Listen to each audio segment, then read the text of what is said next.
Good afternoon, everybody. I'm here to welcome Jeffrey Kluger to the LAX Tech Talks stream at Google. Jeffrey Kluger is the author of several books. In addition to Apollo 8, which is here to talk about, he also authored Apollo 13. This was a while ago. It was published as Lost Moon, and he's also published books on a rather different subject called The Sibling Effect.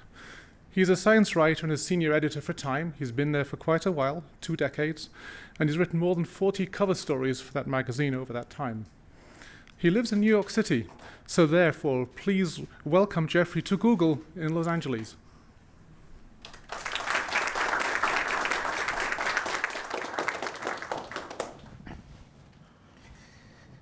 Thank you so much. Thank you for having me here. I was mentioning to Alex that just before I came up on stage, I took a picture of this room to send to my 14 and 16-year-old daughters because being at Google, that will impress them. Nothing else I do impresses them, but that will. So I want to talk a bit about the history of Apollo 8 and the historical significance of Apollo 8, and I hope you'll forgive me if I glance down quite a bit and do as much reading as speaking extemporaneously. I am a shameless windbag, so when I write things down, they tend to be unmemorizable because they're just too damn long. So I'll be a little less formal in our Q&A that will follow. And the point I like to start by making when I talk about Apollo 8 is that if there was one thing clear to the people of NASA in the summer of 1968, it was that America had no business going anywhere near the moon that year, at least not for a long while. Actually, it was clear to anyone outside of NASA as well, or at least anyone who had any sense. Yes, the country had been eyeballing the moon for a long time now. In 1961, President Kennedy had promised that a landing would happen before 1970 and before the Soviets could manage such a feat as well. The Congress and the public and the new president, after Kennedy's murder, had believed him, and so the space race was joined. Now, there were just 16 months to go before the 1960s expired, and only a fool would believe that America could stick a lunar landing in the time that was remaining. Just the year before, astronauts Gus Grissom, Ed White, and Roger Chaffee had died in a launch pad fire, locked inside the Apollo spacecraft that they were supposed to take for its first test flight in low Earth orbit, and that later crews were supposed to entrust to take them out to the moon. Everyone had known that the Apollo was a jalopy, but the clock was ticking and the Russians were lurking, and there was nothing NASA could do but throw together the best spacecraft they could and hope it was flight worthy. Instead, that great moon ship ended up with 3 deaths on its rap sheet before it ever got off the ground. So the order went out that it was to be stripped down to its floor studs and designed all over again, a job that could easily take well more than a year. Meantime, the Lunar Module, the buggy 4-legged contraption that was designed to ferry 2 of the 3 astronauts down from lunar orbit onto the surface of the moon, had arrived at Cape Canaveral entirely unsuited for the job it was supposed to do. It was too heavy and, frankly, too flat-out stupid to fly in space, with the software in its computerized brain forever getting overloaded or breaking down entirely.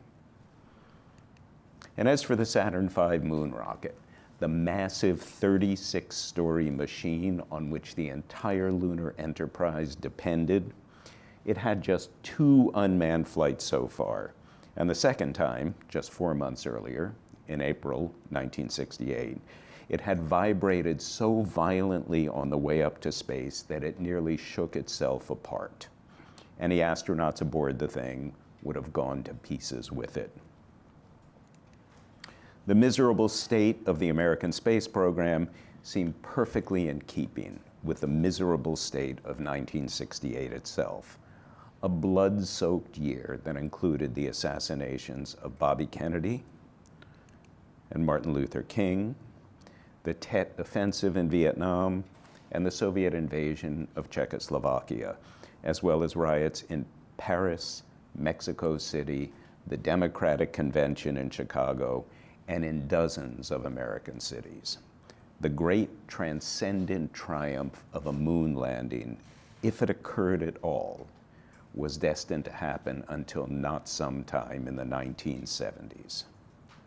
And then, in August of 1968, George Low, the director of the Apollo Program Office, had a wonderfully unhinged idea. He asked Chris Kraft and Bob Gilruth, NASA officials who outranked him in seniority, if not in inspiration, to come to his office. When they arrived, he closed the door and he sat them down and he said, in effect, "You know our schedule? Let's screw our schedule. Let's go to the moon in 16 weeks and let's give the assignment to Apollo 8 because Apollo 8 can do that job." And with that, everything changed.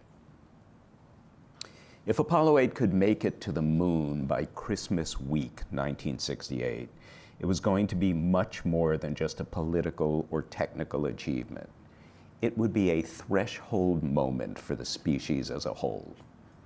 Human beings had spent nearly the entirety of our existence as low terrestrial creatures, ground dwellers, forever trapped at the bottom of the planet's deep gravity well.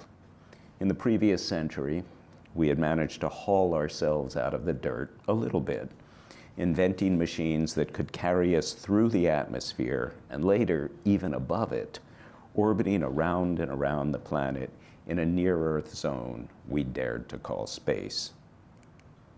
But that space was, on average, no more than 150 miles off the ground, little more than the distance between Washington and Philadelphia.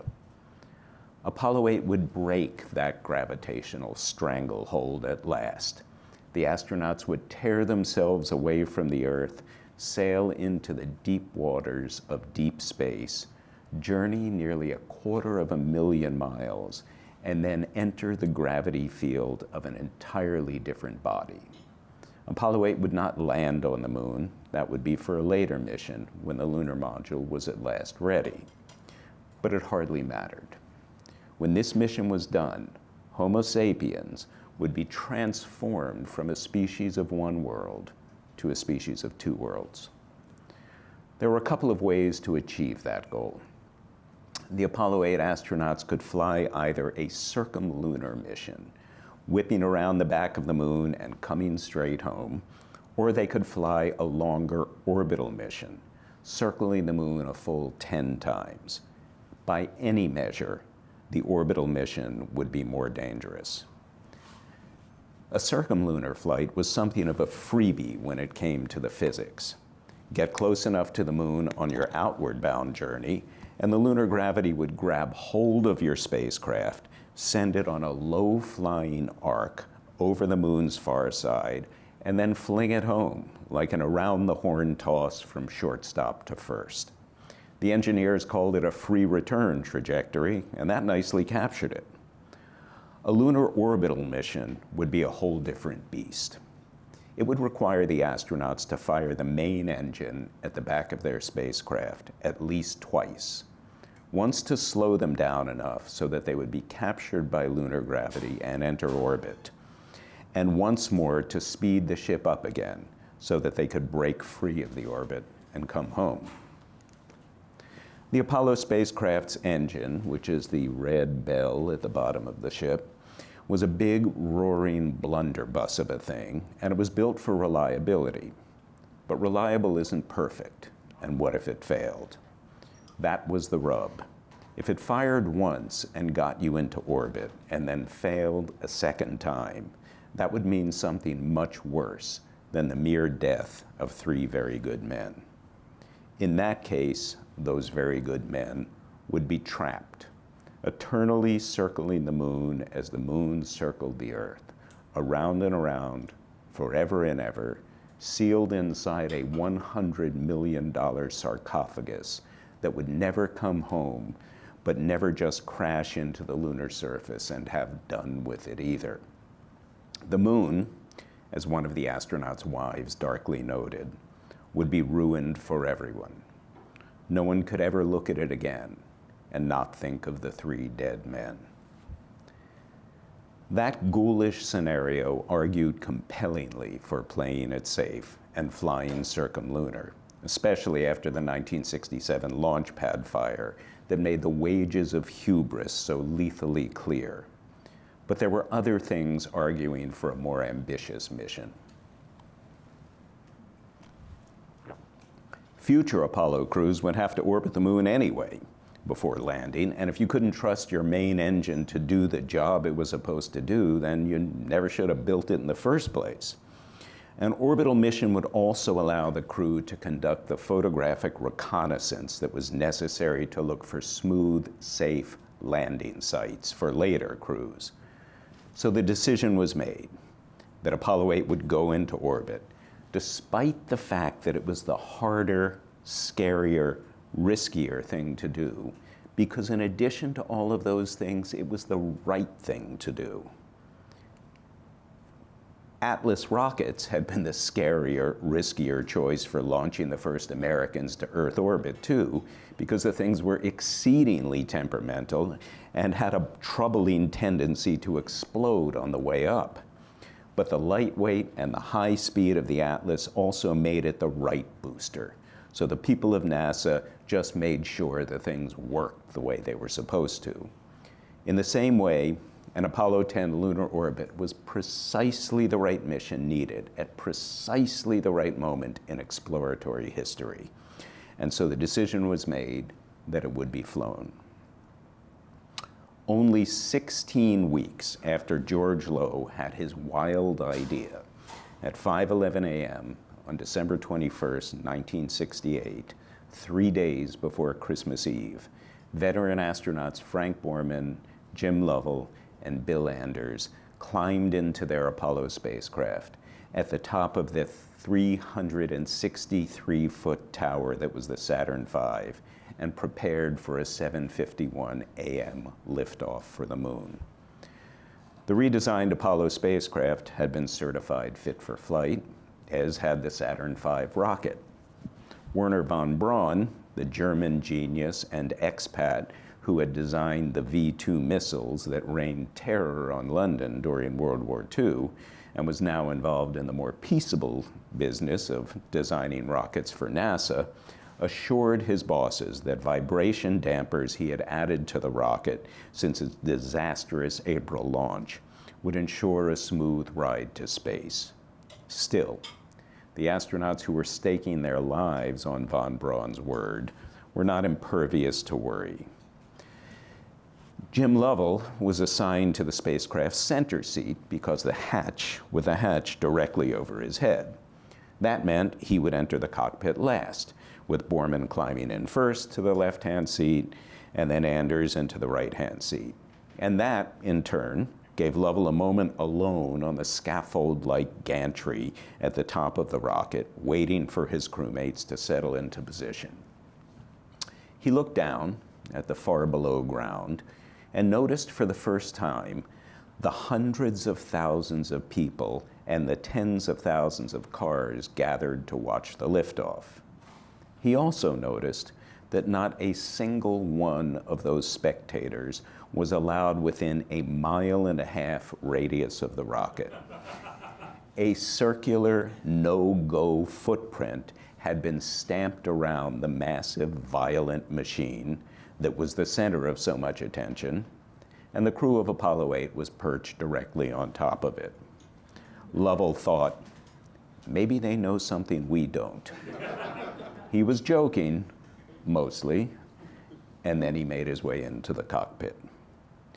Such mordant thoughts notwithstanding, the Saturn did its job. Its 5 first-stage engines lit precisely on time, producing the loudest sound generated by any human contrivance apart from a nuclear bomb, and radiating shock waves that were detected on seismographs as far north as Columbia University in New York City. Less than 12 minutes later, the crew was in Earth orbit, and less than 3 hours after that, they had lit the upper stage engine of the Saturn V once more and peeled off for the moon. Slowly then, over the course of the next few days, the world began to turn its focus toward the mission. It was a world bleeding from 1,000 wounds, wounds that in some ways were shared by all of the 3.5 billion people living in the 163 sovereign states on the 4.5 billion-year-old planet. The people spoke 6,500 different languages, representing tens of thousands of different cultures, produced by uncountable different histories. And yet on that day, they all began to attend to the very same unlikely thing. The 3 American men with lunch bucket names like Frank and Jim and Bill, sealed inside a pod of a spacecraft, speeding away from the home planet at an unheard of 25,000 miles per hour. The day after the launch, when the men were 120,000 miles away from Earth, still barely halfway to the moon, but already 120 times farther away from home than even the highest flying other astronauts had ever been, they turned their spacecraft back around to face their receding world and pointed their television camera out the window. They took a bead and switched it on and invited the rest of the species to see the home planet as they were seeing it. American astronauts and Soviet cosmonauts had seen Earth from space many times before, but in those cases, they had been dog paddling in orbit, with the horizon of the planet a mere arc beneath them, not entirely unlike the way it appears from the window of a passenger jet. Now, Borman, Lovell, and Anders were seeing the planet hanging alone, unsupported, naked in space. The Earth was no longer the soil beneath their feet or the horizon below their spacecraft, but a complete disk of light suspended in front of them, a delicate Christmas tree ornament made of swirls and swirls of blue and white glass. It looked impossibly beautiful, impossibly fragile, and impossibly breakable. The image on the TV screens at home was nothing like the brilliant vision the astronauts were seeing. It was grainy, black and white, and filled with flickering static. But the people living on that world tuned in all the same, by the hundreds of millions, in fact. And what their TV screens couldn't show them, their imaginations filled in. They watched it in Britain. They watched it in France. They watched it in Holland, where even the radio stations that usually broadcast only classical music suspended or interrupted their programming to carry regular updates from the mission. Iran's state-controlled television network covered the story steadily and live. Tehran's radio station covered nothing but the story. It was watched, too, in Central America and South America and Japan and Taiwan and South Korea and throughout much of the war zone that was Southeast Asia.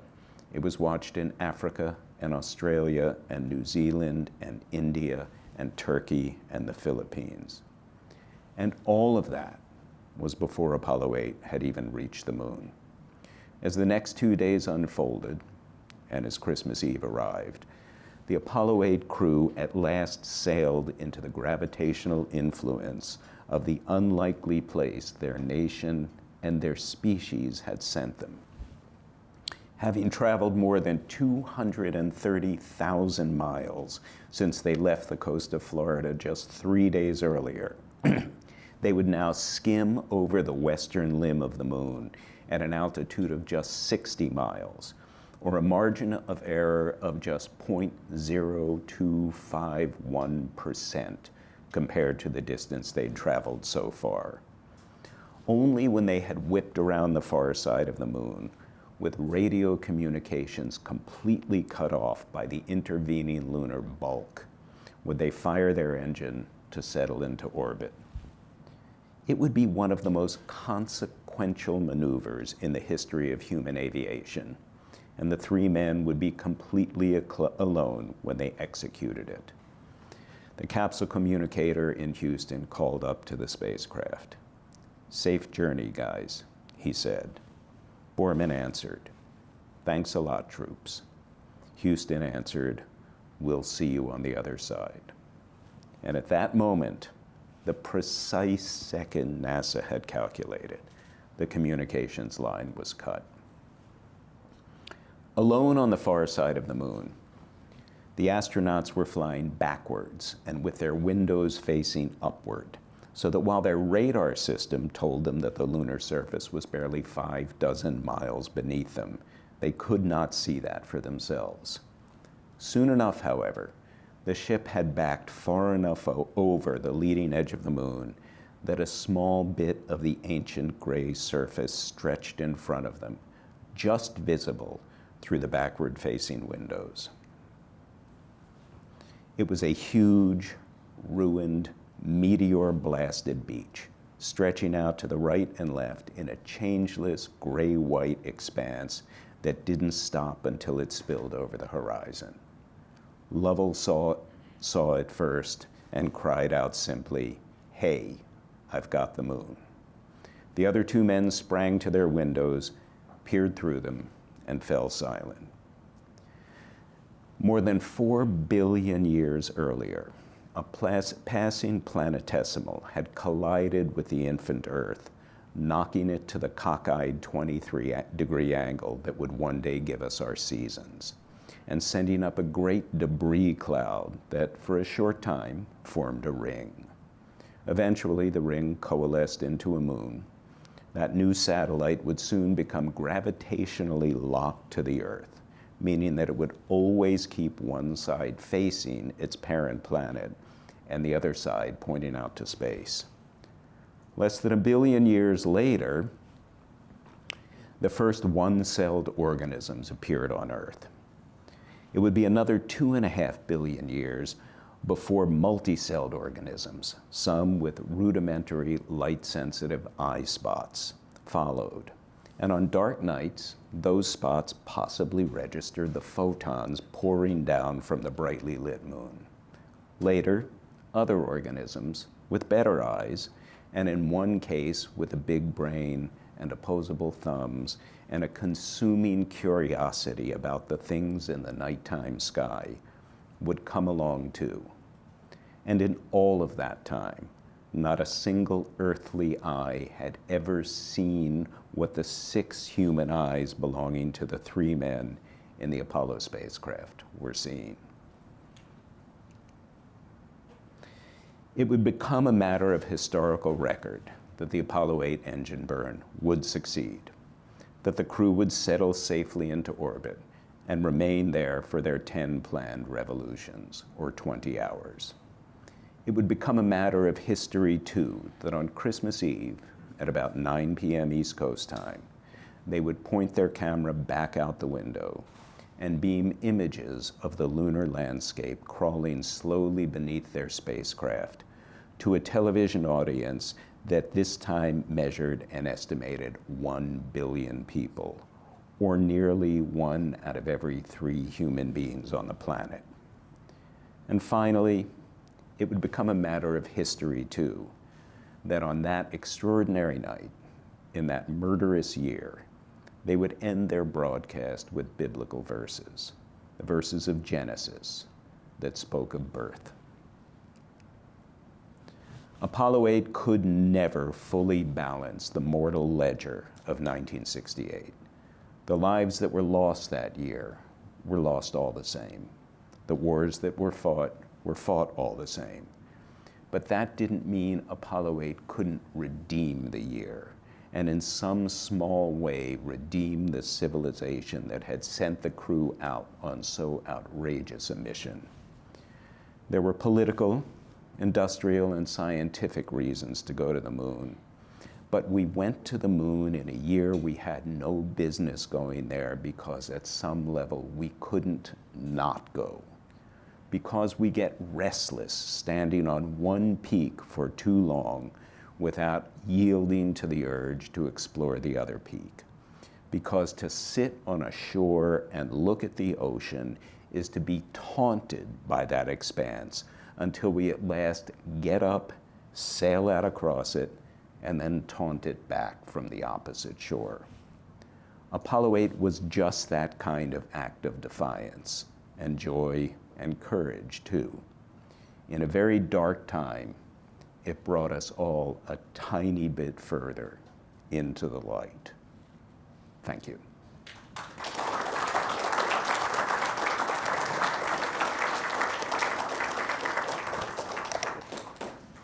Now, I would love to take questions about this mission. As I hope I conveyed, it is a mission that's moved me deeply since the days it happened, and I was old enough, still very little, but old enough now to have watched it happen. Any thoughts or questions at all? I once heard someone describe the Apollo missions as the world's smallest and most expensive pyramid to John F. Kennedy. Would you agree with that statement, or do you think? And you mean that in terms of sort of great monuments to human vanity? Great monuments to your king, yes. To your king. Oh, well, that's fascinating. No, I don't think that at all. Look, I think Kennedy was a charismatic leader. He quickly became a martyred leader, and that absolutely helped fuel the program. The U.S. had committed before Kennedy died, and remember, it was 2 years between the time he made this commitment and the time he died. So the U.S. had already committed itself to doing this extraordinary thing.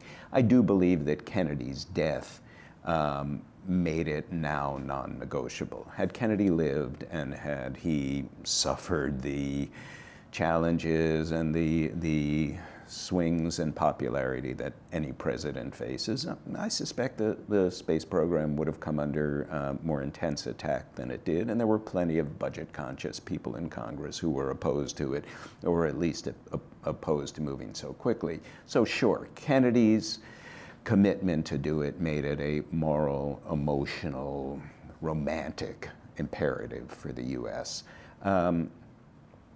I would say that, in some ways, if I were going to be more cynical about it, I would say it was the least expensive arms race in history, because it was an arms race, but with arms that weren't going to hurt anybody, unless, of course, you took the spacecraft off, say, the Atlas boosters or the R1 boosters and put ICBMs on them, which is what they were built for, but we tried not to think about that.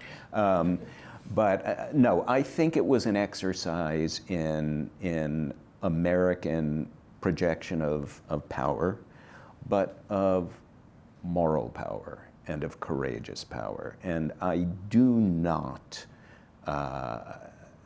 I don't minimize the point I was making earlier, which is I really do think that this was a paradigm shift for the species. It was a hinge point for the species. It was the point at which we decided that we had the wherewithal to venture off the only world we ever got, and by some rights, we're the only world we were ever supposed to touch, and say, we can do this crazy thing, and we're committed to doing it. And we're committing to doing it on a deadline by 1970. Do you know if the Soviets actually had a realistic chance of beating this mission to a lunar orbit? And do you have any thoughts of how that would have been received, either by the world or by the country, had this mission actually been Soviet? That's a very good question, and the answer is yes. And I write about this at some length in the book. One of the things that energized NASA was in that same summer they had gotten intelligence reports that the Soviet Union was planning a circumlunar mission and in fact was about to launch them, and in fact had launched them. There were 2 flights, wasnt V and wasnt VI. They were circumlunar flights. They took the easier route that we were considering around the far side of the moon and straight back home.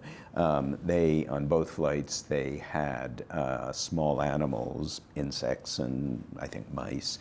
And in one of the launches, the insects survived, but the reentry corridor, the reentry angle was too steep for it to have been considered a safe mission for humans. In the second one, the animals did not survive, partly entirely because the parachute chose to detach about 100 miles above the ground, which is no way to survive a reentry. So the Soviets knew that they weren't ready to do this. Had they succeeded, I strongly believe the U.S. would have continued pushing hard because there were still other ways to win. We could have done the orbit first. We could have stuck the landing first. And I think had the Russians succeeded, they would have gone that way too. They also had a heavy lift rocket like the Saturn V, but in the same way that I said the Saturn V created the greatest sound apart from a nuclear explosion.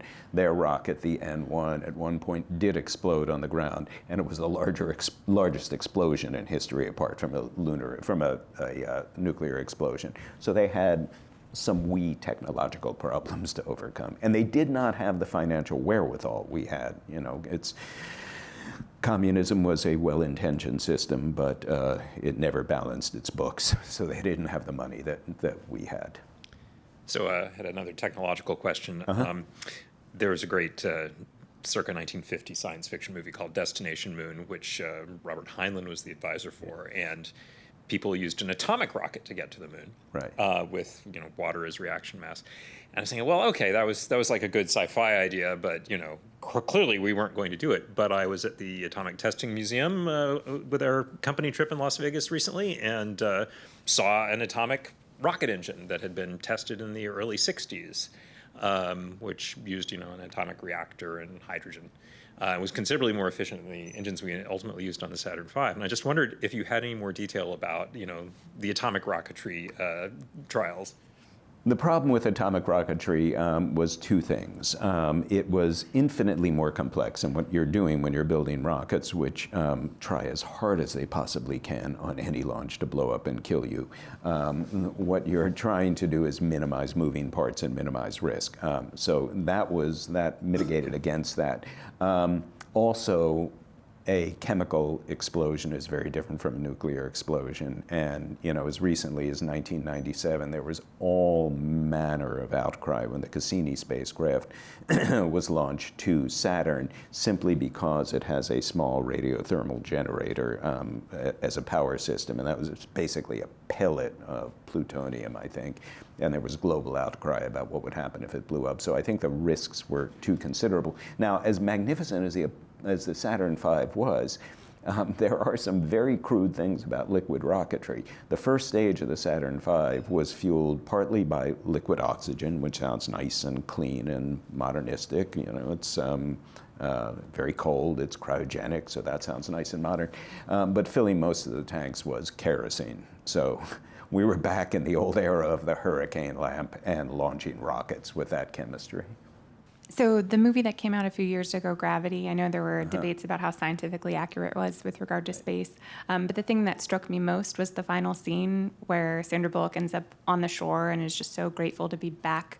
Of all of the astronauts with whom you've spoken, both from Apollo 8 and Apollo 13, and granted 13 had its own story, but have you noticed more of a trend among those astronauts to longing for space, or being really glad to be back on Earth? Is there some type of pull that they have in particular? That's a fantastic question. Just two things I want to say about gravity first. There were a few physics issues with gravity, but the thing that struck me most was that when Sandra Bullock gets back inside that spacecraft after her spacewalk and sheds her suit, and she's in the little boy gym shorts and the little tank top, and it looks like she's ready to go to Equinox, she would in fact have been wearing a complete union suit with 100 feet of coolant cable in it and an adult diaper. Now, that's just not as sexy as what NASA, what Hollywood was going for.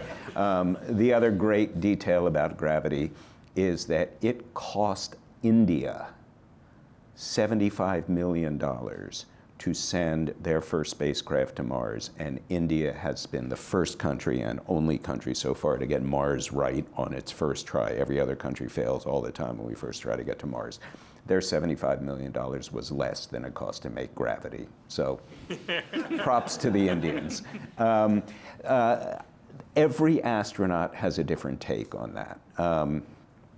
Jim Lovell, as I say in the book, I think Jim was never quite so happy as when he was in space, and never quite so happy in space as when he was incredibly busy and doing some crazy ass thing like navigating his way to the moon. And I just texted him recently, and I wanted to warn him because Jim and I worked together on Apollo 13, and obviously that story was very Lovell-centric. And, you know, Apollo 8, Frank Borman was the commander, so it's, you know, commander-centric.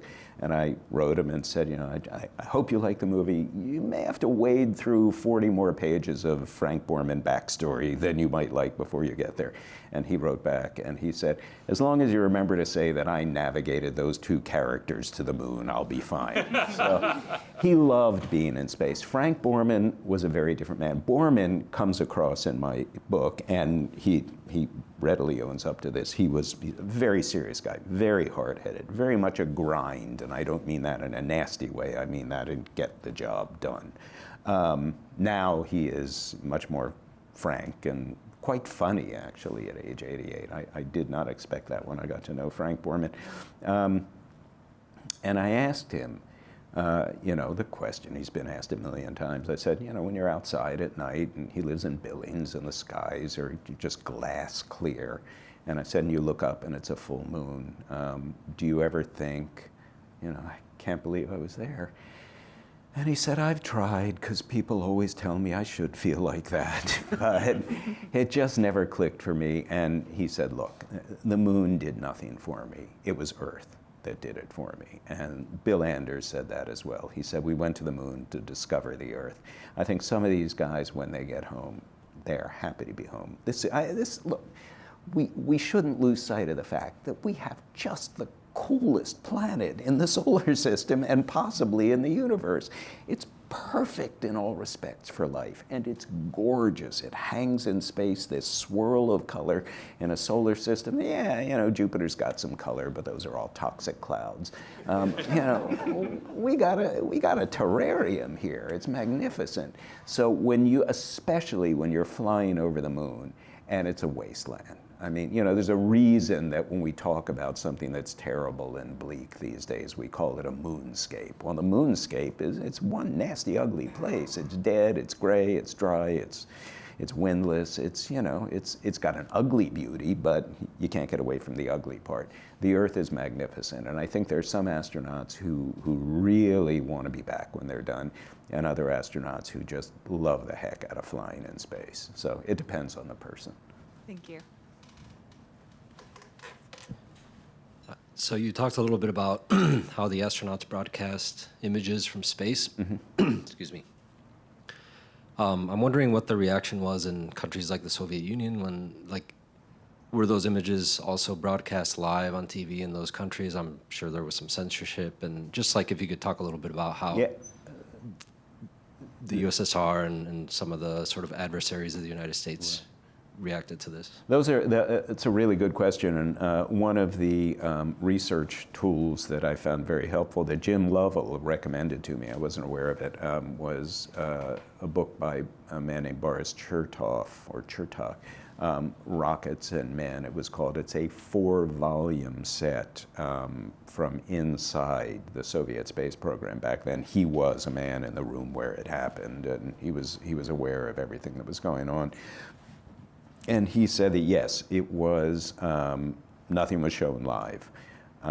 In the Moscow Central Research Bureau, basically their, National Science Foundation, outside of Moscow, they did screen the launch on a big screen for just the people who were there, and it was under tight security.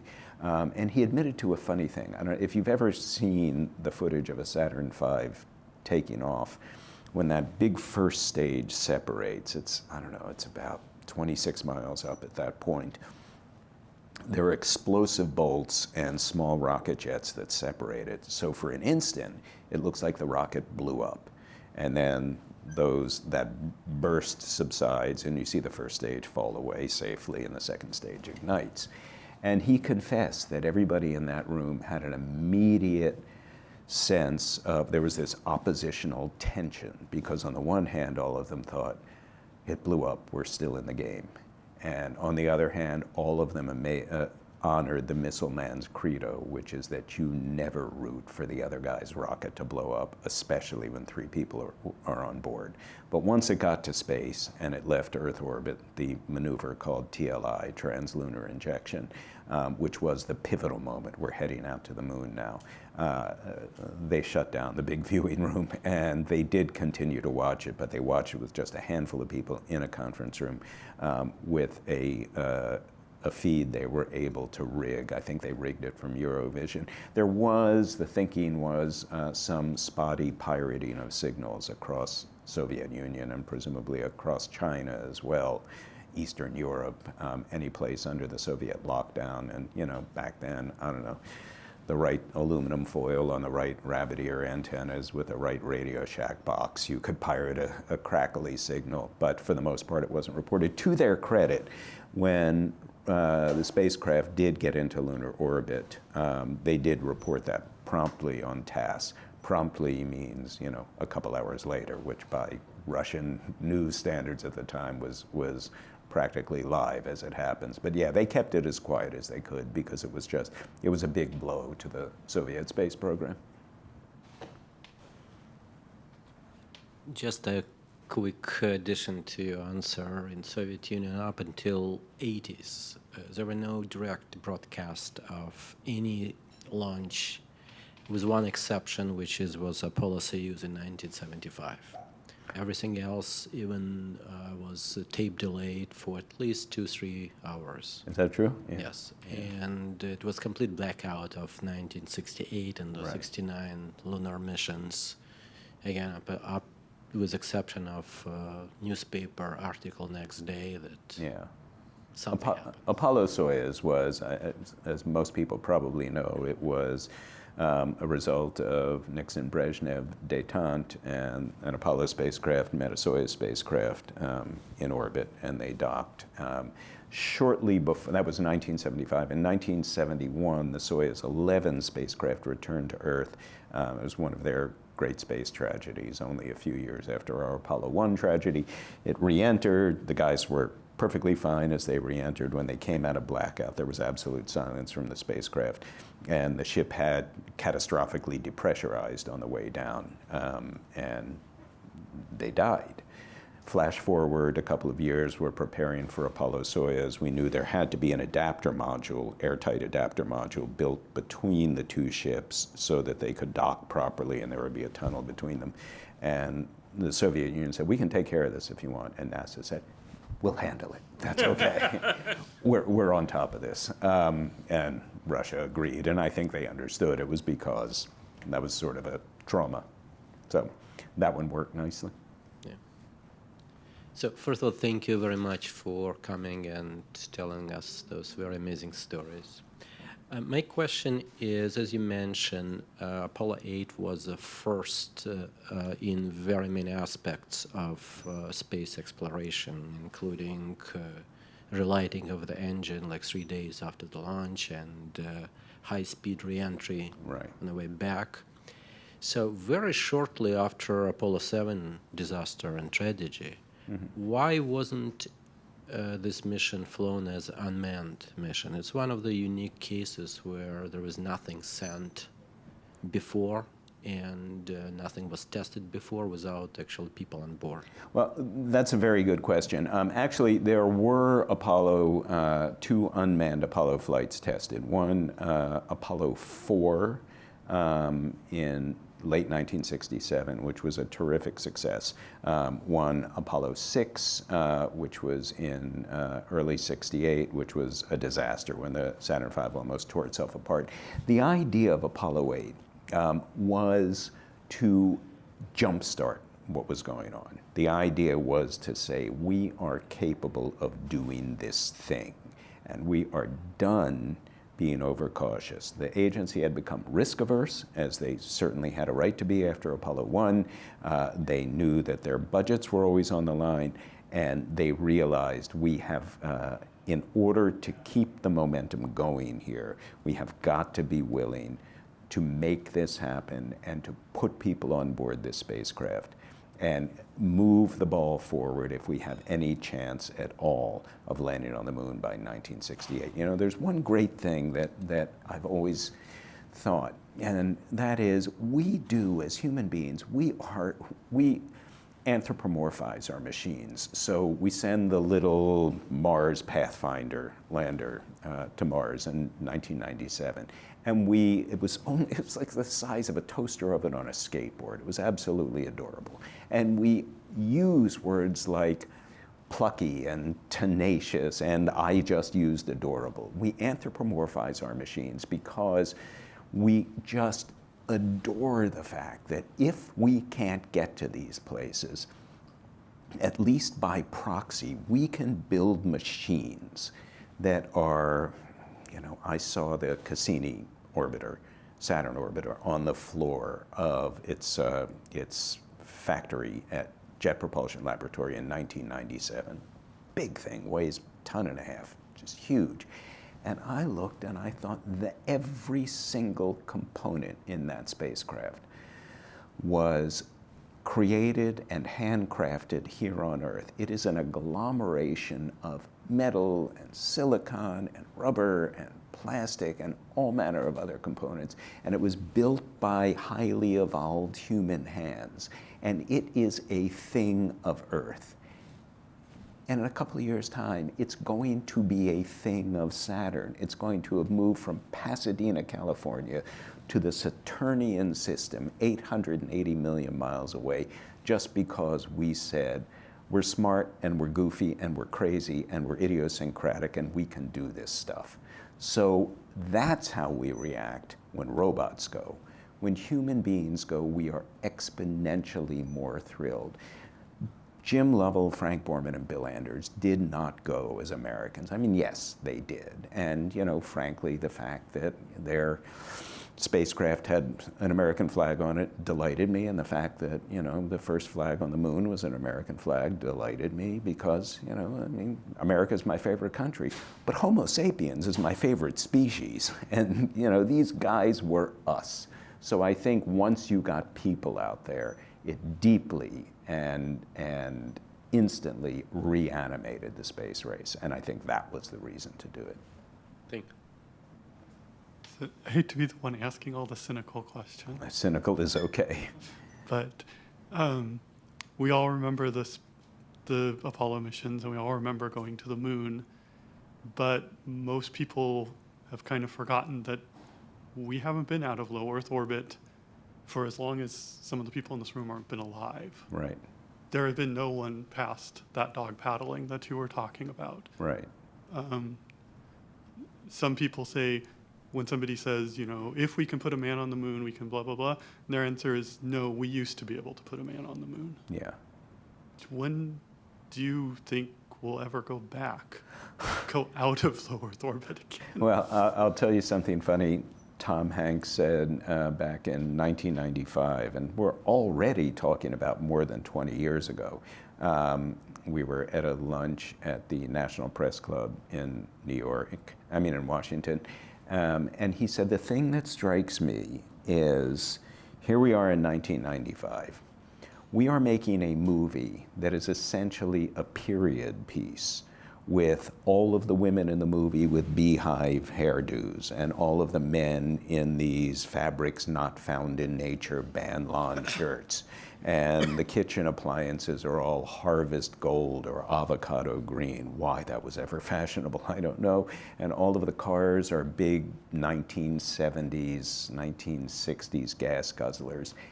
And yet they were capable of a technology that we can't do anymore. They were doing things we're not capable of doing.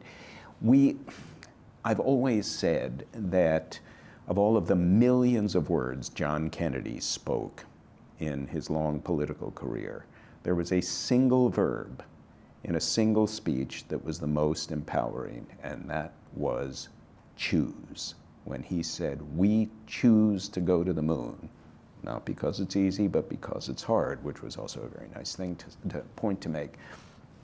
We didn't have to go. We weren't requested to go. That we were not under imminent threat of military attack or global national starvation if we didn't go. We chose to go because that's what human beings like to do, because we prove ourselves, because we assert ourselves that way. I always say that, you know, you get a NASA administrator before Congress and they say, well, why should we allocate $20 billion this year to NASA? And, you know, talk about military spinoffs and he'll talk about technological spinoffs and security spinoffs. What he's not allowed to say is we go to the moon for the same reason we write poetry and we choreograph ballets and we compose symphonies and we gather in stadiums by the tens of thousands to watch a football game that has absolutely no meaning. Not a single one of those things does anything at all to keep us alive, but they are all reasons we choose and revel in being alive in the first place. And I think we will go back to the moon and to Mars the second we choose to do it again. We have chosen not to do it. I think we are in a position to be close to doing it again. You know, the private industry is nudging NASA. NASA is getting close to having a new rocket and a new spacecraft that can do it. China is a growing global power, and there's nothing that stimulates American initiative like being challenged by somebody. So I think we haven't gone because we've elected not to go, and I think we may be at the threshold of electing to go again. Actually, the follow-up question. Can you share your opinion about the chance, or do you believe that the current ongoing mission plan to inhabit Mars by Elon Musk and some organization will be successful in the timeline where they are suggesting? No, I don't think Elon Musk can get to Mars by 2024. Elon is a force of nature. Elon is a brilliant man. I mean, here's a guy who, just said, I'm going to build rockets and electric cars, and he's done it. I was in his office once interviewing him, and it's a cubicle, biggest cubicle on the floor, but it's still just a cubicle, and he has about 7 books on his shelf, and they told me everything. 6 of them are technical books that are variations on how to build a rocket ship. And one of them is Walter Isaacson's bio of Albert Einstein. I learned everything I needed to know about Elon from that. Elon has done amazing things. He is the first person. His being able to orbit a spacecraft and bring it back intact to a safe landing in the ocean, he is the only organization, SpaceX, to have done that, apart from a nation, apart from another country. He did this, he set out to do it, he's done extraordinary things. I think he can get to Mars, but boasting that he can do it by 2024, I think, is not realistic. Saying that he's going to send a crew of 2 paying astronauts on a circumlunar flight, I think he said 2018. I don't think that's doable. I do think that's doable in the very short range, that circumlunar mission, but I think it won't happen in 2018. And he might beat the US to Mars, might beat NASA to Mars, but 2024 is 7 years from now. That is not happening in 7 years. I'd love to be proven wrong. I would be the first to say I can't believe I misjudged the force of nature that is Elon Musk, but I don't think I will be. But in the long run, you do believe that inhabiting Mars will happen eventually in human history? I think it will. Again, it's a question of choosing to do it. It's a question of developing the infrastructure on Mars to do it, and raising the money and getting the commitment to do it. I think that the International Space Station, which, like so much else, everything else we built for human space travel has just been round and round and round the carousel around the Earth. I think it provides a very, very good template for how to do these things, because it's a magnificent engineering achievement. And it was built and it's maintained by 18 different countries, by 15 different countries, and 18 different nationalities of astronauts have flown aboard it. And I think using that template for Mars, you gather innovation from different parts of the world, you share the expense, you share the work. I think that's a great way to do it. So in the missions which effectively didn't happen because you did Apollo 8 the way we did Apollo 8, right. They were there to make sure that things worked, and so they had the opportunity of going wrong. Right. Was there any risk that we actually seriously expected those missions would avoid without necessarily taking the risk upon themselves, that was a risk that would therefore we were eliminating from the program completely as opposed to just deferring it when we decided to accelerate Apollo 8? Or was it just we decided to pile up all the risks and say we're going to be taking this risk over the next 2 years anyway, so we may as well do it now? There was a lot of truth in that. Apollos 8 and 9 were both supposed to be Earth orbit missions in which both the Apollo Command Service Module and the Lunar Module were tested. It was not ready in time for Apollo 8, and they didn't just want to have another mission in low Earth orbit with just the Command Module, so they decided to pile up a lot of the risks and go off to the moon with the Apollo Command Module. But yes, they had the mission that Frank Borman, Jim Lovell, and Bill Anders were going to fly would have been a low Earth orbit mission with a LEM, and they would have gone up to about 4,000, 5,000 miles, which would have been an altitude record at the time, and done a high dive into the atmosphere to test the deep space reentry. And that was a critical thing, and that had never been done by human beings until Apollo 8 happened. And when you hear about what a roller coaster ride it can be to re-enter from low Earth orbit, it's comparatively easy, because basically all you're doing is tapping the brakes to slow down from 17,000 miles an hour to ease into the atmosphere. Now, that easing into the atmosphere still generates temperatures of 3,000 degrees outside your spacecraft and subjects you to 4 to 6 Gs. So none of us would want to do that. But re-entering from deep space, you slam into the atmosphere at 25,000 miles an hour, and you have to ride sort of a roller coaster to come back down to sort of balance your Gs and bleed off your forces. And then you have a higher G-force, and you've got 5,000 degree temperatures. So it would have been awfully nice to have tested that a little bit more before the Apollo 8 crew said, yeah, we'll take that ride. We'll see what happens. So there were risks, and they undertook them. Thank you. Thank you so much.